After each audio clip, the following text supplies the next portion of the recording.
Hello friends, welcome to my channel.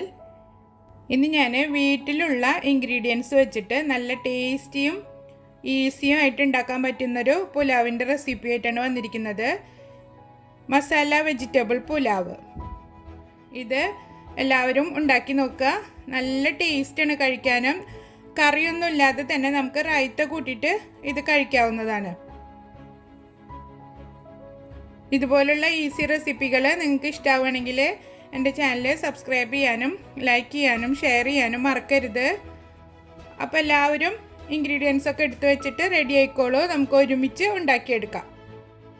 Pulao റെഡിയാക്കാൻ ആദ്യം തന്നെ ബസ്മതി റൈസ് കുതിർത്തെടുക്കണം. ഒരു അരമണിക്കൂറോളം കുതിർത്തെടുത്താൽ മതി. ഞാനിപ്പോൾ 4 കപ്പ് അരി നന്നായി കഴുകി വൃത്തിയാക്കിയിട്ട് നിറയെ വെള്ളം ഒഴിച്ചിട്ട് കുതിരാനായിട്ട് മാറ്റി വെച്ചിട്ടുണ്ട്. ഇനി നമുക്ക് ബാക്കിയുള്ള ഇൻഗ്രീഡിയൻസ് ഒക്കെ നോക്കാം. മീഡിയം സൈസിലുള്ള 4 സവാള എടുത്തിട്ട് ചെറിയ കഷ്ണങ്ങളാക്കിയിട്ട് കട്ട് ചെയ്തെടുക്കുക. ഇത് നമുക്ക് ഫ്രൈ ചെയ്തെടുക്കേണ്ടതാണ്.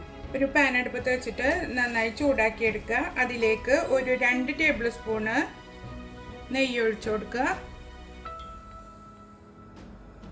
ഒരു 3 ടേബിൾ സ്പൂണ് ഓയിൽ ഒഴിച്ചു കൊടുക്കുക. ഓയിലും നെയ്യും നന്നായി ചൂടായിട്ടുണ്ട്. ഇനി ഇതിലേക്ക് നമ്മൾ അരിഞ്ഞു വെച്ചിരിക്കുന്ന സവാള ചേർത്തിട്ട് ഫ്രൈ ചെയ്തെടുക്കാം. നമ്മൾ ബിരിയാണിക്കൊക്കെ ഫ്രൈ ചെയ്തെടുക്കുന്ന അതേപോലെ ഗോൾഡൻ കളറായിട്ട് ഫ്രൈ ചെയ്തെടുക്കണം.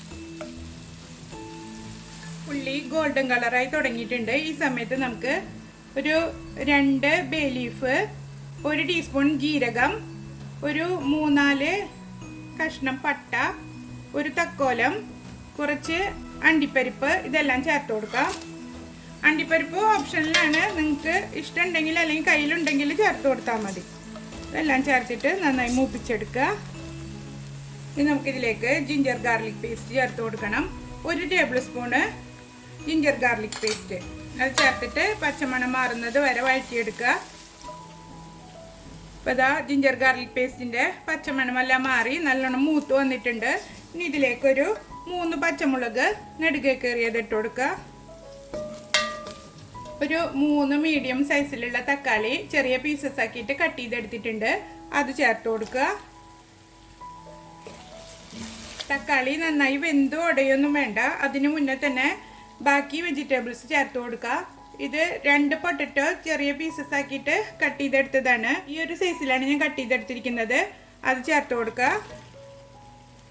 അടുത്തത് 1 കപ്പ് ഗ്രീൻ പീസ് ഇട്ട് കൊടുക്കുക. ഞാനിപ്പോൾ ഇത് ഫ്രോസൺ ഗ്രീൻ പീസാണ് എടുത്തിരിക്കുന്നത്. നിങ്ങളുടെ കയ്യിൽ ഫ്രഷ് ഗ്രീൻ പീസ് ഉണ്ടെങ്കിൽ അത് ചേർത്ത് കൊടുത്തോളൂ. അല്ലെങ്കിൽ ഇപ്പോൾ ഡ്രൈ ആയിട്ടുള്ളതാണെങ്കിൽ വെള്ളത്തിൽ കുതിർത്തിട്ട് കുക്കറിൽ ഒരു 3/4 വേവിൽ വേവിച്ചെടുത്തിട്ട് ഇതിൽ ചേർത്ത് കൊടുത്താൽ മതി. അധികം വെന്ത് ഉടഞ്ഞു പോകത്തക്ക രീതിയിൽ വേവിച്ചെടുക്കരുത്. കാരണം ഇതിൽ കിടന്നിട്ടും ഒന്ന് വേവാനുള്ളതാണ്. അപ്പോൾ ഒരു 1/4 വേവിൽ വേവിച്ചെടുത്താൽ മതി. വെജിറ്റബിൾസ് മൂടി വെച്ചിട്ട് ചെറിയ തീയിൽ വെച്ച് ഒരു 5 മിനിറ്റ് നേരം നമുക്ക് കുക്ക് ചെയ്തെടുക്കാം. വെജിറ്റബിൾസ് വേവുന്ന സമയം കൊണ്ട് നമുക്കൊരു മസാല റെഡിയാക്കി എടുക്കാം. അതിന് വേണ്ടിയിട്ടൊരു 1 കപ്പ് തൈര് ഞാൻ എടുത്തിട്ടുണ്ട്. അതൊന്ന് സ്പൂണ് വെച്ചിട്ടൊന്ന് ബീറ്റ് ചെയ്തെടുത്തിട്ടുണ്ട്. ഇതിലേക്ക് കുറച്ച് മസാലകൾ ചേർത്ത് കൊടുക്കണം. ഒരു 1/2 ടീസ്പൂണ് മഞ്ഞൾപ്പൊടി, 1 ടേബിൾ സ്പൂണ് മല്ലിപ്പൊടി, 1 ടീസ്പൂണ് മുളക് പൊടി, 1 ടേബിൾ സ്പൂണ് ഗരം മസാല, പാകത്തിന് ഉപ്പും ചേർത്തിട്ട് നന്നായി മിക്സ് ചെയ്തെടുക്കുക. നല്ല തിക്ക് പേസ്റ്റിലുള്ളൊരു മസാല റെഡി ആയിട്ടുണ്ട്. നമുക്ക് വെജിറ്റബിൾസ് വെന്തോ നോക്കാം. പൊട്ടറ്റോ ഒക്കെ കുക്കായി വന്നിട്ടുണ്ട്. മീഡിയം ഫ്ലെയിമിൽ വെച്ചിട്ട് ഇനി നമ്മൾ തയ്യാറാക്കി വെച്ചിരിക്കുന്ന മസാല ഇതിൽ ചേർത്ത് കൊടുക്കാം. മസാല നന്നായി മിക്സ് ചെയ്ത് കൊടുക്കുക. ഒരു 4-5 മിനിറ്റ് നമുക്ക് ഇതിലിട്ടിട്ട് ഇളക്കിയിട്ട് നന്നായി മൂപ്പിച്ചെടുക്കാം. മസാല നന്നായി വഴറ്റിയിട്ട് സൈഡിൽ നിന്നെല്ലാം എണ്ണ തെളിഞ്ഞ് വരുന്നൊരു പരുവം വരെ നമ്മളിത് വഴറ്റിയെടുക്കണം. അപ്പോൾ ഇതാ എണ്ണയെല്ലാം തെളിഞ്ഞ് വന്നിട്ടുണ്ട്. ഇനി നമ്മൾ വെള്ളത്തിൽ കുതിർത്ത് വെച്ചിട്ടുണ്ടായിരുന്ന റൈസ് വെള്ളമെല്ലാം കളഞ്ഞിട്ട് ഇതിലേക്ക് ചേർത്ത് കൊടുക്കാം. ഇനി ഇതിലേക്ക് ഒരു 1/2 കപ്പ് മല്ലിയിലയും 1/2 കപ്പ് പുതിനയും അരിഞ്ഞത് ഇട്ട് കൊടുക്കുക. എന്നിട്ട് നല്ല പോലെ മിക്സ് ചെയ്തെടുക്കാം. ഫ്ലെയിം എപ്പോഴും കുറച്ച് വെച്ചിട്ട് ചെയ്യുക, ഇല്ലെങ്കിൽ അടി വേഗം കരിഞ്ഞു പോകും. മിക്സ് ചെയ്യുമ്പോൾ അരി പൊടിഞ്ഞു പോവാതെ മിക്സ് ചെയ്ത് കൊടുക്കുക. സാധാരണ നമ്മൾ ബിരിയാണി നെയ്ച്ചോറൊക്കെ ഉണ്ടാക്കുമ്പോൾ ഇങ്ങനെ വഴറ്റിയിട്ടുണ്ടാക്കുമ്പോൾ നമ്മൾ ചൂടുവെള്ളമല്ല ഒഴിച്ചു കൊടുക്കുക. ഇതിലേക്ക് ചൂടുവെള്ളം ഒന്നും ഒഴിക്കേണ്ട ആവശ്യമില്ല, പച്ചവെള്ളം തന്നെ ഒഴിച്ചു കൊടുത്താൽ മതി. അപ്പോൾ ഇതാ എല്ലാം കൂടി നന്നായി മിക്സ് ആയിട്ടുണ്ട്. ഇനി ഇതിലേക്ക് വെള്ളം ഒഴിച്ചു കൊടുക്കുക. 4 കപ്പ് അരിയാണ് ഞാൻ എടുത്തിരിക്കുന്നത്. അതിലേക്ക് 8 കപ്പ് വെള്ളം ഒഴിച്ചു കൊടുക്കുക. 8 കപ്പ് വെള്ളം ഞാൻ അളന്നെടുത്തിട്ടുണ്ട്. നമ്മൾ ഏത് കപ്പിലാണോ അരി എടുക്കുന്നത് അതേ കപ്പിൽ തന്നെ വെള്ളവും അളന്നെടുക്കുക. വെള്ളം ഒഴിച്ചതിന് ശേഷം ഒന്ന് മിക്സ് ചെയ്ത് കൊടുക്കുക. എന്നിട്ട് മൂടി വെച്ചിട്ട് ഹൈ ഫ്ലെയിമിൽ ഒരു 7-8 മിനിറ്റ് നമുക്ക് കുക്ക് ചെയ്തെടുക്കാം. ഇപ്പോൾ ഹൈ ഫ്ലെയിമിൽ വെച്ച് കൊടുക്കുക. എന്നിട്ട് പിന്നെ 8 മിനിറ്റ് കഴിഞ്ഞതിന് ശേഷം നമ്മൾ ലോ ഫ്ലെയിമിലേക്ക് മാറ്റും. അപ്പോൾ ഇതാ വെള്ളമൊക്കെ വറ്റി കണ്ടില്ലേ, ഇപ്പം അധികം വെള്ളമൊന്നുമില്ല. ഈ സമയത്ത് നമ്മൾ ലോ ഫ്ലെയിമിൽ വെച്ചിട്ട് 7-8 മിനിറ്റ് വീണ്ടും വേവിച്ചെടുക്കുക.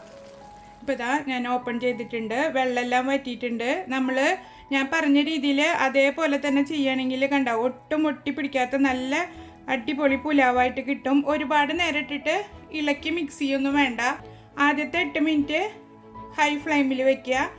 രണ്ടാമത് എന്നിട്ടൊന്ന് തുറന്ന് നോക്കിയിട്ട് വെള്ളം വറ്റിയിട്ടുണ്ടോ എന്ന് നോക്കിയതിന് ശേഷം തീ കുറച്ചിട്ട് നല്ല ചെറിയ തീയിൽ ഒരു 8 മിനിറ്റും കൂടെ വയ്ക്കുക. അതിന് ശേഷം തുറന്ന് നോക്കിയിട്ട് സൈഡിൽ നിന്ന് ഇളക്കി കൊടുത്താൽ മതി. കണ്ട ഒട്ടും അടുക്കി പിടിക്കുകയോ ഒട്ടി പിടിക്കുകയോ ഒന്നും ചെയ്തിട്ടില്ല. നല്ല കുതിർന്ന് കിടക്കുന്ന പുലാവായിട്ടുണ്ട്. ഇനി നമുക്ക് 15 മിനിറ്റ് നേരം ദം ചെയ്ത് വയ്ക്കാം.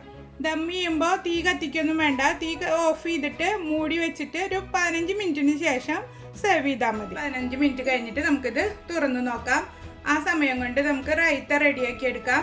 ഇതിലേക്ക് റൈത്തയും പിക്കിളും മാത്രം മതി, വേറെ കറിയുടെ ഒന്നും ആവശ്യമില്ല. പൊട്ടറ്റ് നിങ്ങളുടെ കയ്യിലില്ലാന്നുണ്ടെങ്കിൽ ക്യാരറ്റ് ചേർത്ത് കൊടുത്തിട്ട് നമുക്കിത് ഉണ്ടാക്കിയെടുക്കാം. ഒരു 15 മിനിറ്റ് ആയിട്ടുണ്ട് ഇപ്പോൾ ഞാൻ മൂടി വയ്ക്കൽ തുടങ്ങിയിട്ട്. ഇനി നമുക്കിത് സെർവ് ചെയ്യാം. നല്ല അടിപൊളിയായിട്ടുള്ള ടേസ്റ്റി ആയിട്ടുള്ള പുലാവ് റെഡി ആയിട്ടുണ്ട്. ഇനി നമുക്കിത് സെർവിങ് ഡിഷിലേക്ക് മാറ്റാം. അപ്പോൾ എല്ലാവരും ട്രൈ ചെയ്ത് നോക്കുക. മസാല പുലാവ് ഈസി ആയിട്ട് ഉണ്ടാക്കാൻ പറ്റിയ റെസിപ്പിയാണ്. ഇതുപോലത്തെ ഈസി റെസിപ്പികൾ നിങ്ങൾക്ക് ഇഷ്ടമാവുകയാണെങ്കിൽ എൻ്റെ ചാനൽ സബ്സ്ക്രൈബ് ചെയ്യുക. വരും വീഡിയോകൾ ലഭിക്കാൻ വേണ്ടിയിട്ട് ബെല്ലൈക്കണിൽ ഓൾ ഓപ്ഷന് ക്ലിക്ക് ചെയ്ത് വയ്ക്കുക. അപ്പോൾ ഞാനിടുന്ന എല്ലാ വീഡിയോസിൻ്റെയും നോട്ടിഫിക്കേഷൻ നിങ്ങൾക്ക് ലഭിക്കും. ഇപ്പോൾ റൈസ് ഞാൻ സെർവിങ് ഡിഷിലേക്ക് മാറ്റിയിട്ടുണ്ട്. റൈത്തയും കൂട്ടി ഒരു പിക്കിളും ഉണ്ടെങ്കിൽ അടിപൊളിയായിട്ടുള്ള ലഞ്ചും ഡിന്നറും ഒക്കെ ആയിട്ട് ഉണ്ടാക്കാൻ പറ്റിയ റെസിപ്പിയാണിത്. എല്ലാവരും ട്രൈ ചെയ്ത് നോക്കിയിട്ട് ഫീഡ്ബാക്ക് അറിയിക്കുക. അടുത്തൊരു വീഡിയോയുമായി കാണുന്നവരെ ബൈ.